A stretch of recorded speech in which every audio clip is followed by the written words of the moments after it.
سلام دوستان عزیز، اومدم اردبیل.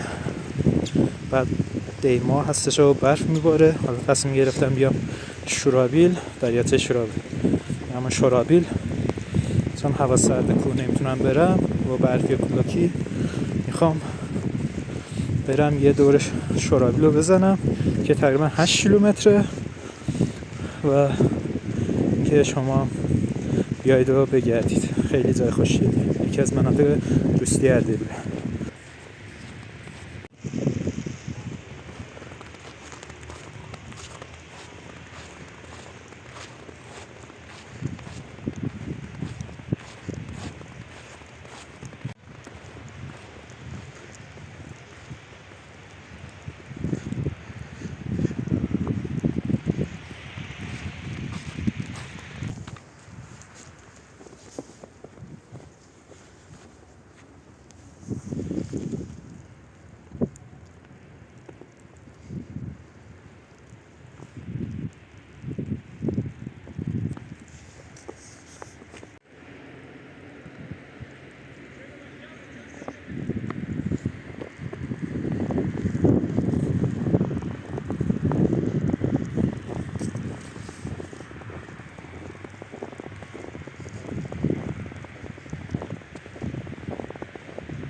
قرمزا رو که میبینید اینا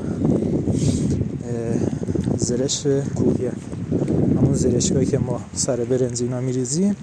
اینا مدل کوهیشن که دونه دارن توشون، دونهشون هم خیلی بزرگ و حالت تلخ مانندی داره، ولی خود زرشک همون طعم زرشک طبیعی رو میده که رو برنز میریزیم.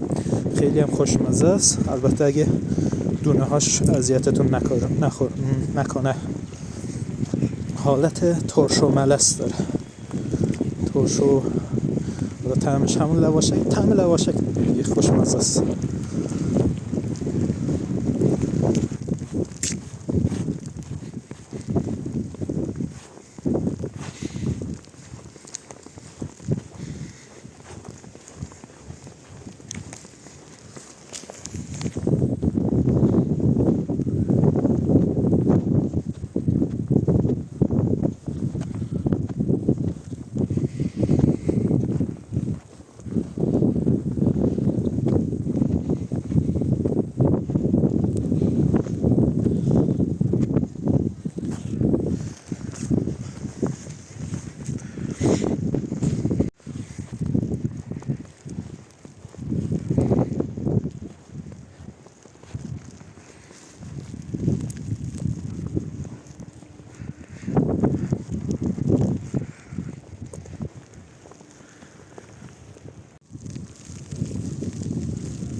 سلام، دوباره تقریبا رسیدم به نصف راه، یعنی مسیر دور شورابیل و نمیدونم صدا میاد نه نمیاد یا نه.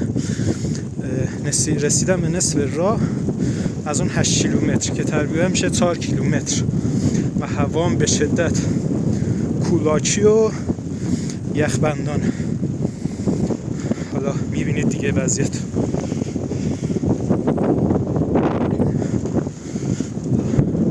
کسی هم نیومده تا اولین نفر. خیلی سرده.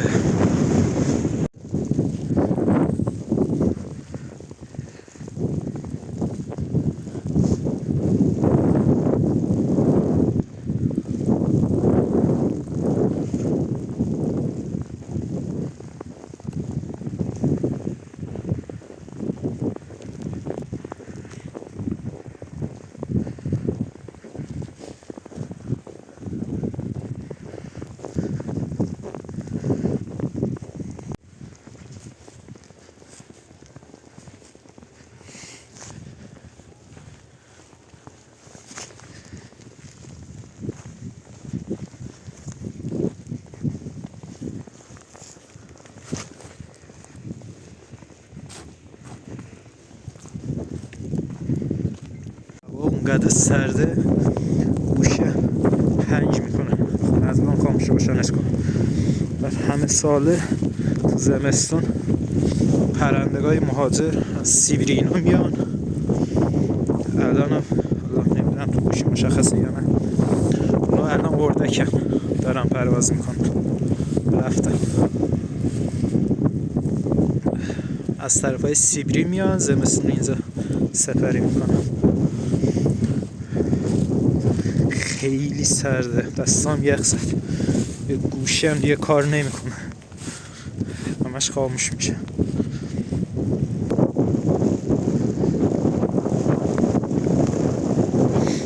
اینجا هم هست پرواز نکنن نرن، پرواز کرد.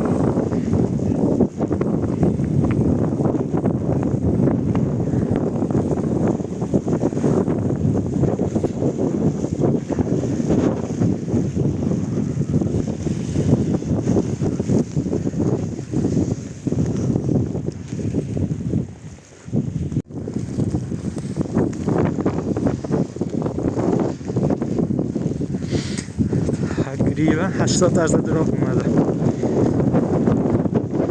هوا باز خیلی سرد و کولاکی. برفا رو میبینید،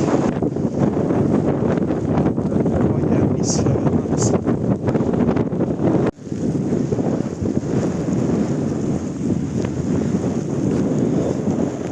اینقدر سرده اصلا چشامو نمیتونم باز کنم، یخ زده. خب قسمت سختش رو رد کردم، رسیدم اون قسمت هایی که خونه است. یعنی 8 کیلومتر رو تقریبا 7 کیلومترش اومدم. این هم کشتی حضرت نوح، یا همون موزه دفاع مقدس اردبیل.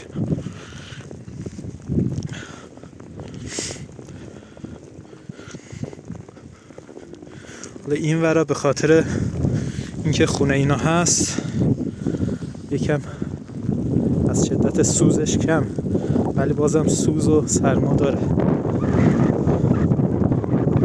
صداشو میشنوید.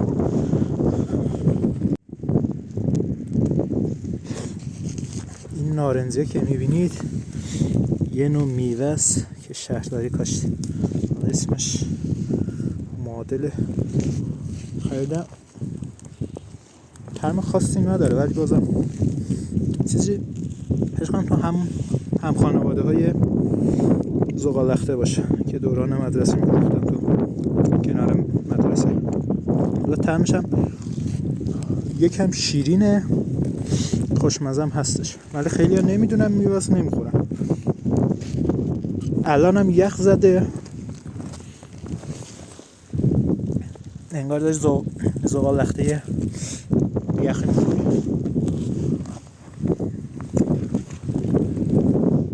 حالا از نظر من خوشمزه است.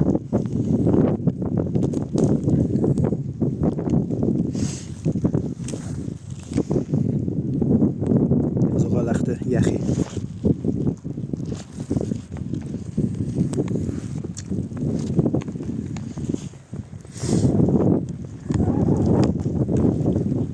اطرافش رو ببین، میوه نمونه‌های خوراکی خیلی زیاده ولی خیلی نمیدونم. خیلی زیاد نیست، 2-3 نمونه است. یکیش هم زغال‌لخته است. البته من میگم زغال‌لخته، نمیدونم اسمش چیه. بعد همین که اول برنامه خوردم اسمش چی بود؟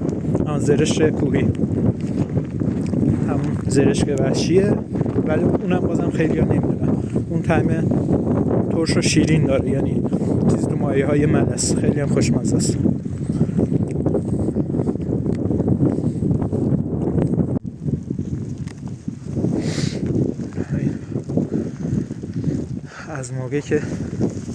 از موقعی که دریاچه شورابل بود این چیزم بود، اسمش چیه؟ رستوران شناور. البته اون موقع دریاچه شورابل یه منطقه چیز بود، چی اسمش؟ درمانی، یعنی خاکش چون حالا میگن چون اورانیوم داره برای امراض پوستینا خوبه. بعد دولت اومد رودخانه بالغلوچای رو بهش وصل کرد، همین باعث شد تبدیل به دریاچه بشه، یعنی بزرگ بشه. الان هم یکی از مراکز توریستی استان اردبیله.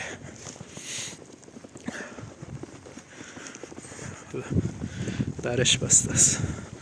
البته مثل قدیم دیگه زیاد کاربرد نداره، یعنی از رونق افتاده، ولی بازم خوش شده. خب تقریبا رسیدم به آخر مسیر. حالا از این به بعدم آنین است به مارکت اردبیل هم ببینید که یکی از جاذبه‌های شورابیله. حالا ماسکو بردارم صدام خوب بیاد. خب از این به بعد، از اونجا که این منطقه گردشگری برای شهر بازی نام داره، برای خانواده است و یکم برف و کولاک خوابید، خاطر همین زیباتر شد. حالا خوشگلی رو میبینید. طبعا 8 کیلومتر شورابیل هم که میبینید چقدر، یعنی هوا الان ابری نیست و خوب دیده میشه.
خب دیگه واقعا رسیدیم به آخر خط. از اینجا شروع کرده بودیم.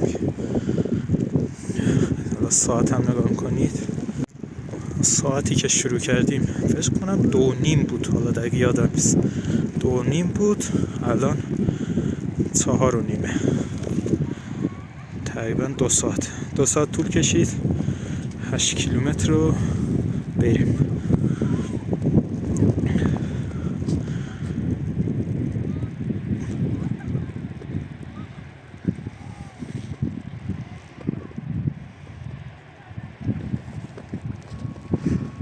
خداحافظ دوستان.